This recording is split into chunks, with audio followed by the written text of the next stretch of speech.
Messieurs,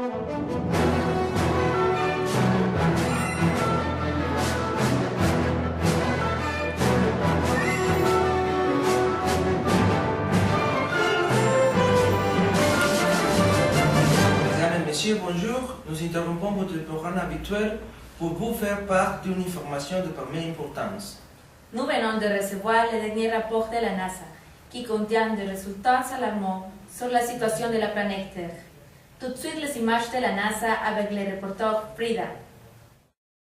Bonjour, effectivement, je suis actuellement à Washington avec le professeur Glevec qui va nous expliquer pourquoi cette situation est très préoccupante.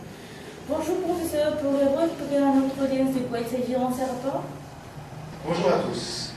Dans sa dernière mission d'exploration, notre satellite a pris quelques images et récolté des prélèvements de météorites qui montrent que les niveaux de radiation du Soleil ont augmenté à tel point qu'ils ont fait muter la structure de certains éléments de leur composition.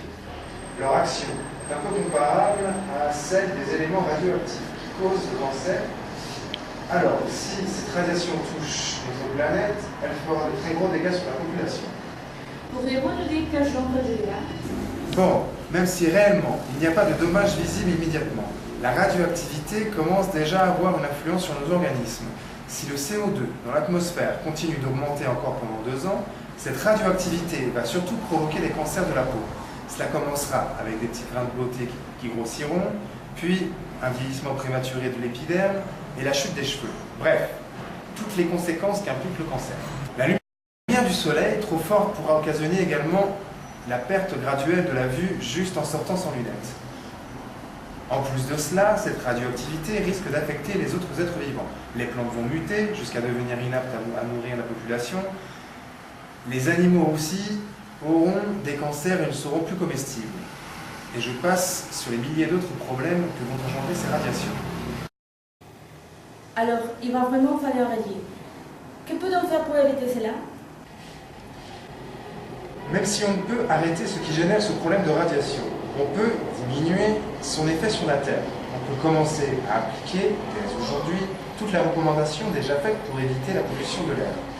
Réduire l'émission des gaz à effet de serre, éviter de brûler les poubelles, ne pas utiliser de produits chimiques comme les aérosols, qui ne sont pas homologués par la FDA. Tout ceci nous permettra de ralentir la destruction de la couche d'ozone qui nous sert de protection contre les rayons du soleil. Si jamais nous ne parvenons pas à enrayer ce phénomène, que faut-il faire pour se protéger? En réalité, pour s'en protéger, il faudrait aller dans un abri anti-radiation. Un bunker, par exemple. Le problème, c'est qu'il n'y en a pas assez pour tout le monde. En plus, ce n'est pas une solution, car il resterait encore à régler le problème de la pénurie alimentaire.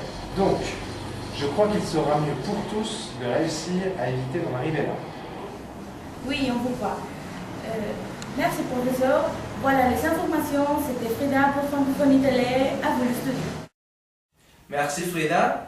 En résumé, il est urgent de changer ses habitudes tout de suite si on ne veut pas que cela nous arrive. Il faut essayer de diminuer l'émission de gaz à effet de serre immédiatement. Il y va de la vie de l'humanité tout entière. En plus de ça, il faudra essayer de développer une technologie pour reconstituer la composante. Les scientifiques de la NASA sont chers, mais en tant que citoyens, c'est notre responsabilité d'appliquer les recommandations précédentes. N'oubliez pas de jeter les ordures à leur place et protéger l'environnement. Il ne nous reste plus qu'à compter sur les sons de voix de chacun. C'était Hector Sarkozy et Karen Piaf pour vous informer. Merci de votre attention. Au revoir.